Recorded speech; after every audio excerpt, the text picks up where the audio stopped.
तोडण्यासाठी भगवंतानं काय केलं माहितीये का? ही दर्शन घ्यायला आतुर आहे आणि बाप घाबरायला, पाणी जर गेलं तर पोरगा मरल म्हणून हा वरपाटी करतो. भगवंतानं डावा पाय काढला आणि नुसता अंगठा लावला, दर्शन झालं आणि पूर दुभांगल्या गेला. पोर चढेला त्याशी लाविला अंगुष्ट लावला आणि रस्तागिरी एक नाही, गोकुळामध्ये नंद बाबाची दार सगळे मोकळे होते. काय झालं माहितीये का? कृष्णाला मुलाला ठेवलं, तिथं माया जन्माला आली होती, पाठीमध्ये घेतलं आणि वसुदेव बापा मागच्या पायरीने निघाले. आल्याच्या नंतर काय झालं माहितीये का? सगळे झोप गेले होते. आज गेल्यानंतर कल्प लागले, साखळ्या हातामध्ये बेड्या पडल्या, पण ती माया होती, ही माया गप्प राहिली नाही.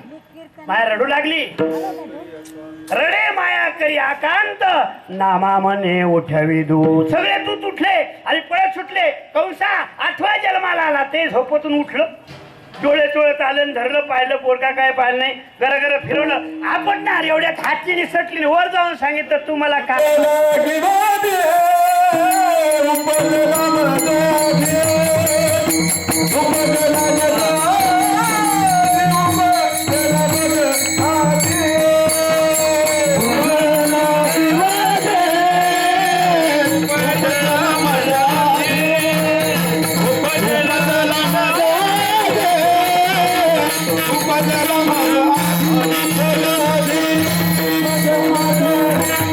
ऐकलं आणि गारच झाला.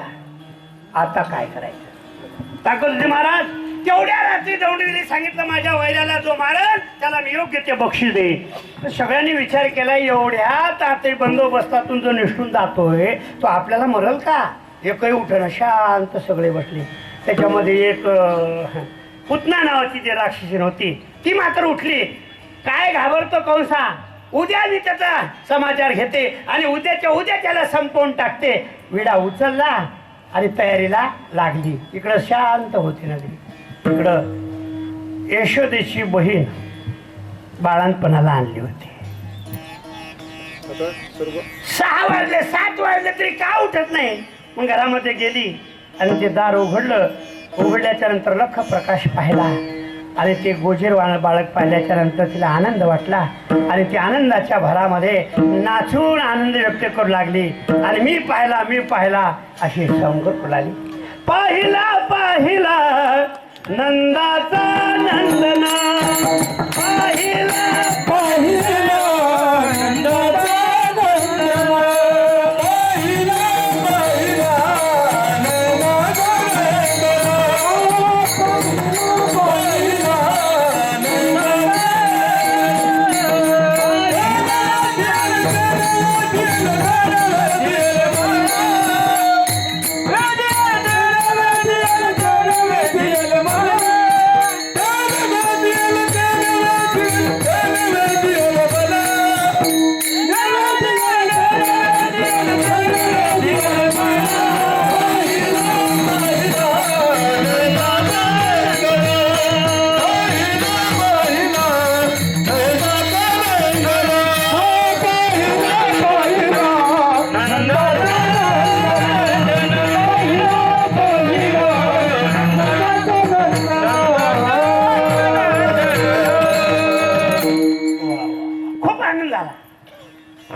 आनंदाच्या भरामध्ये दारू उघडल्या गेलं.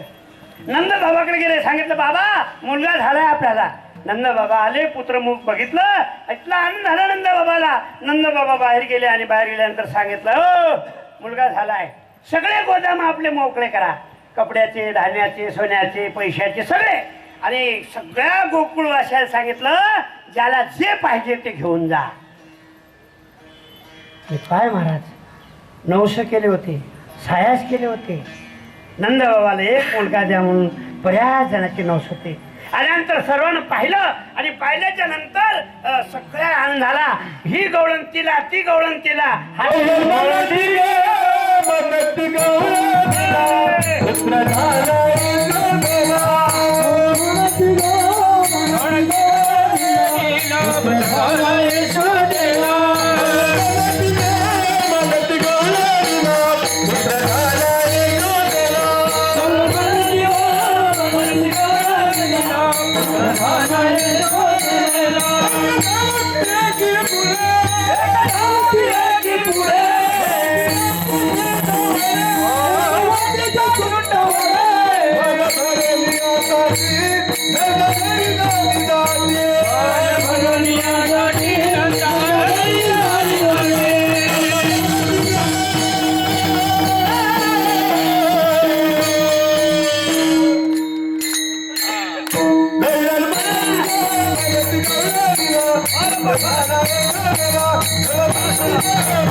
एक धावे आणि वाटी ताटी. एक लक्षात ठेव बरं, मुलगा पाया जाता असताना मोकळ्या हाताने जात नाही. सुंटा निवडा न्यावा. राजाच्या भेटीला जाताना मोकळ्या हाताने जाऊ नये, काहीतरी न्यावं. देवाच्या दर्शनाला जाताना पत्रम पुष्पम फलम काहीतरी न्यावं. काल्याच्या कीर्तनाला येताना मोकळ्या हाताने येऊ नये. दही नाही तर नाही घेऊन यावं. आणलं ना? नाही होय. आता तुम्हाला खरं सांगतो, कोणी सांगितलं नसेल तुम्हाला. आपण जर आपल्या घरचं दही नाही तर लाही आणलं ना तर आपल्या घरातली कटकट त्याच्यात येते. मुलगा नीट राहत नसल, सासू सोनाचे भांडणं होत असतील, घरात आब येत नसल, काही पुरत नसल, शी कटकट त्या दह्यातून लाह्यात येते. आणि इथं आणल्यानंतर ते एकत्रित केली जाते आणि वाटताना सगळ्याच्या वाट्यावर. आता नका उठू. आता बसा. आता पुढचा धोका सांगतो. प्रसाद घेताना याचा लाह्याचा थोडाच घ्या. गेला त्यातल्या शेजाऱ्याला वाटा, काला वाटू. कारण सगळी कटकट आपल्या घरी आली न पाहिजेत. अर्धी इकडे द्यायची, काही इकडे द्यायची, पुढच्याला द्या, मागच्याला थोडीच आपल्या घरी न्या. आणि दुसऱ्या वेळेस शेतानी मात्र दही नाही तर लाही आणा.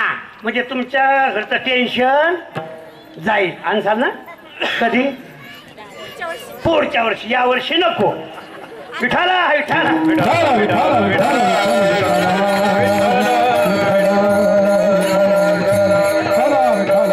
महाराज घरोघरी जर आपण पाहिलं ना, ही वार्ता चालली होती. नंदबाबाने एकच सांगितलं सगळ्याला, आपापल्या घरी जा, सडा समर्जन करा, रांगोळी काढा, तोरणं बांधा, गुढ्या उभारा आणि अख्ख्या गोकुळामध्ये पुत्र उत्सव साजरा करा. नंदबाबाने सांगितलं आणि सगळ्या गोकुळवासीनं सर्वांना मात्र सडा समर्जन केलं. रांगोळ्या काढल्या, तोरणं बांधले, पताका लावल्या.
मंडळाचे खरंच उपकार आहेत बरं आपल्यावर.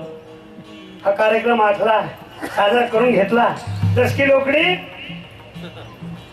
प्रत्येकानं वर्गणी द्या बरं, कारण त्याच्यावर फार जोर द्यावा लागते आपल्याला. हे जे उभारलं ना, सगळा खर्च आहे. आळंदीला जायचं असलं तर गाडीवाला फुकट नेतोय. नाही तुम्हाला अर्ध तिकीट केलं आणि 75 वर्षाच्या नंतर त्या मथाऱ्याला फुकट टाकून गाडीत नेतो. 75 वर्षाचं वय झाल्यावर बिचाऱ्यानं घरी बसावं का तीर्थयात्रा करावं नाथाच्या घरची. हे लय अवघड आहे मला. पण जाऊ द्या, आपल्याला एकच घ्यायचं. काय घ्यायचं आपल्याला? करती कथा. कृष्ण परमात्माचा गोकुळामध्ये प्रवेश झाला. उड्या उभारल्या, तोरणं बांधले, सडा समर्जन केलं आणि सगळ्याला आनंद झाला. तेवढ्यामध्ये दिवस बराच वर आला होता. यशोदा मैयानं बाळाला घेतला आणि स्नान घातलं. मांडीवर घेऊन बसली. पायाला बऱ्याच जणी यायच्या. आता ज्याचा जसा अधिकार. आता मुलाला पाहायला जाताना कोणी कडे आणायचं, कोणी वाळा आणायचं, कोणी बिल्ले आणायचं नाही का? अरे मुलाला पाहायला येताना काहीतरी न्यावं. ज्याचा जसा अधिकार, जशी श्रीमंती तसं दान आणायचे नाही का? आता एक बिचारी गवळण गरीब होती हो, गेली असेल आपली आळंदीला यात्रेला, ते 5 रुपयाचा खुळखुळ आला. खुळखुळा करायचं नव्हता, पण कसा देव श्रीमंताच्या मुलाला. यशोदा म्हणे आतमध्ये गेली, पाळण्यामध्ये टाकला, पटकन गेली, त्याच्या हातामध्ये खुळखुळा दिला. कृष्ण परमात्मा तो खुळखुळा वाजवला. कारण कसं आहे महाराज, श्रीमंत भक्तापेक्षा गरीब भक्त खूप आवडतो. शबरीची बोर आनंदाने भगवंताने बोरे खाय तस आनंदाने खेळू लागला. पाहिलं यशोदा मैया आली, पोरगा तर रोड लागला, खेळायलाय, काय चमत्कार झाला. आणि त्याच्याकडनं आळून पाहिलं, काय आनंद वाटला यशोदेला. यशोदेच्या मनामधून ही गौरण एक निर्माण झाली. ऋण जुन पाय पाय निज निज बाळा नको वाजू रे खुळखुळा. निज निज बाळा नको वाजू रे खुळखुळा.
तुम्ही खुळखुळा दिला वाटतं मुलाला. भगवंत झोपे गेले. दिवस बराच वर आला होता. गवळण याच्या पायाच्या याच्या पायाच्या. भगवंत खाली उतरले आणि रांगू लागले. काय सांगायचं महाराज भगवंताचं हे रांगणं. तळवे तळहात तळहात टेकीत तळवे तळहात तळहात टेकीत गुडघाने रांगत गुडघाने रांगत गुडघाने रांगत तळहात तळहात टेकीत तळहात तळहात टेकीत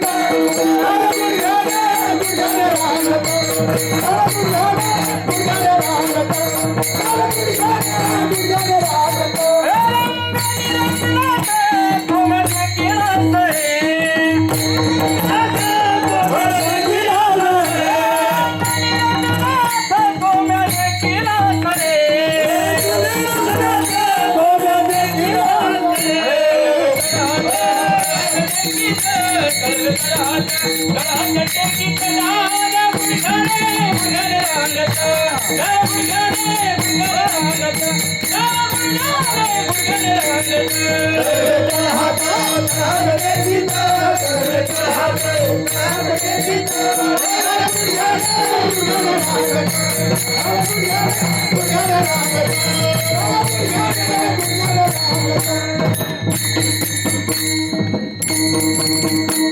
काय आनंद असला.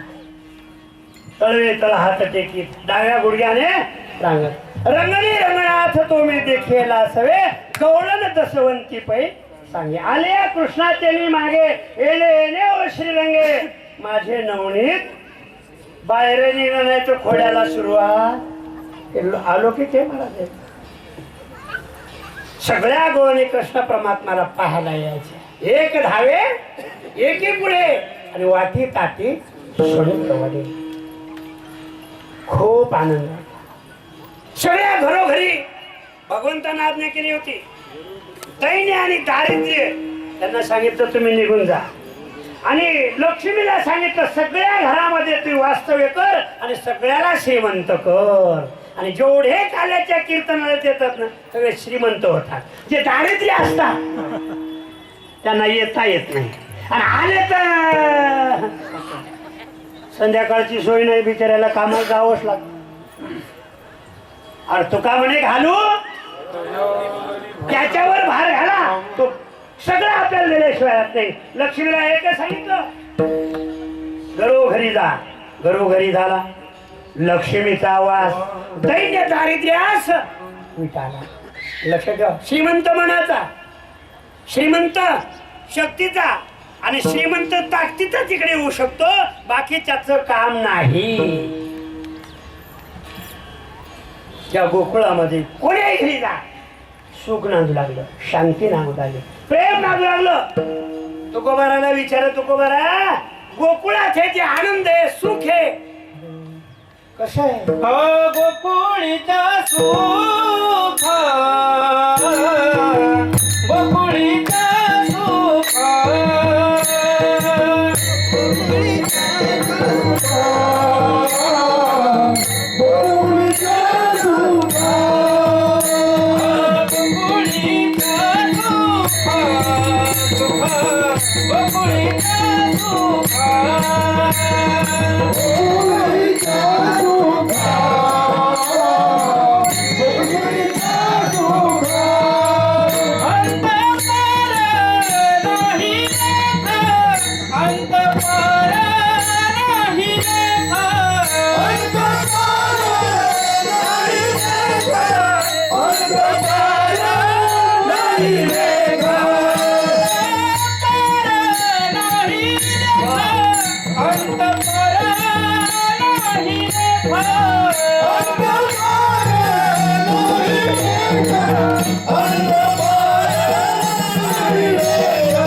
चैतन्य तयार झाल्यावर आनंद वाटणार नाही का. टाळ्या वाजवा. वा वा वा महाराज नुस्त प्रवेश केला गोकुळवासी सगळे सुखी गोकुळीच्या सुखा अंत पार नाही लेखा.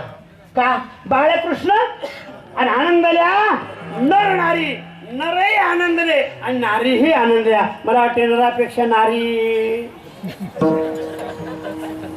बघा ना 12नेच आहे लोकसे आपली 4आनेची त्यांची 12ने. ज्या घरची महिला सुधारली त्या घरामध्ये वारकरी संप्रदायाचे संस्कार रुजतात. माता मावल्याला खरंच दंडोत घाल लागते. सगळं काम उरकून सगळ्याच भरण पोषण करून सगळ्याला वाटी लावून कीर्तनाला येणं आपल्यापेक्षा जास्त कामी होतं. आपण काय आंघोळ केली गण लावला की निघला कुठं काय कीर्तनाला पोरगाय माग लागत नाही आणि सुने डोळे वाचत नाही. महिलाचा अवघड आहे. एखादी महिला जर निघाली तर सून म्हणते बघा हाय का काही काम. महाराज लय अवघड आहे. आता कळलंय बरं आला. पहिल्याचं कळलंय अवघड होता. नवीन लग्न झालं नांदायला शेतामध्ये निघायचं. पाठी घेतली भाकरी घेतल्या पाणी घेतलं आणि पुढे निघाली. सून पुढे सासू माग. पुढे तिच्या मैत्रिणी बसल्या होत्या ओठ्यावर. तिनं पाहिलं वा आता तर लय डोल झाला तुझा. नवीन सुनबाई आले. पुढं पुढं चालले तू मागे चालली. आता हिने गप्राव ना. हे काय म्हणते एकल कोंडी आहे ती काय व्यक्ती जाते का. ऐकलं बाबा. दुसऱ्या दिवशी भाकरी बांधल्या निघाली. हिला पुढं घातलं मागून चालली. सासू पुढं सुन माग. ते म्हणता आता चित्र बदललंय सगळं. हा म्हणे माझी सवत आहे ना मला पुढे घातल्याशिवाय निघल का. पुढे जावं तसं मागं जावं वागायचं कसं. त्या सासू लयच बेकार होत्या. सगळ्या मेल्याने येड्या बाबळी झाल्या. आता तसं राहिलं नाही. आता सासू आली सून आली की सासू कीर्तनालाच आली.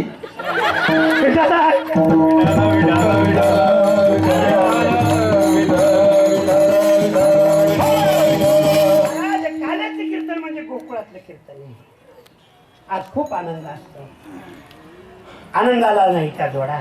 सांगता गोष्टी लागते गोडा. आला आकारा आमुच्या तुका म्हणे भिडा भक्तीच्या. भक्तीच्या भिडण हा भगवंत आकाराला येतो लक्षात ठेवा. आला नावा रूपा आणि तुका म्हणे झाला. आणि जर हा नावा रूपाला आला नसता तर आपल्याला भजन करता आलं नसतं. मंडपात बसता आलं नसतं. गोकुळात गेला त्या अंतर नाही. सुखाला पारावा राहिला नाही. तुकोबाला विचारा सुखाला पारावा राहिला बरोबर आहे. मग सुखाचं प्रतीक काय करतात सांगितल्या गुढ्या उभारल्या. जसं आता प्रभू रामचंद्र आश्वस्त होणार आहेत ना. सगळ्याला सांगितलं गुढ्या उभारा तोरण बांधा भजन करा दिवे लावा घरोघरी आनंद दिवाळीचा करा. आणि भगवंत स्वतः आल्याच्या नंतर काय आनंद होणार नाही महाराज. त्या गोकुळवासीवाल्यानं सगळं आनंद केला. गुढी तोरणे करती कथा गाती. तुकोबाराने अभंगाच्या दुसऱ्या चरणात सांगितलं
Hare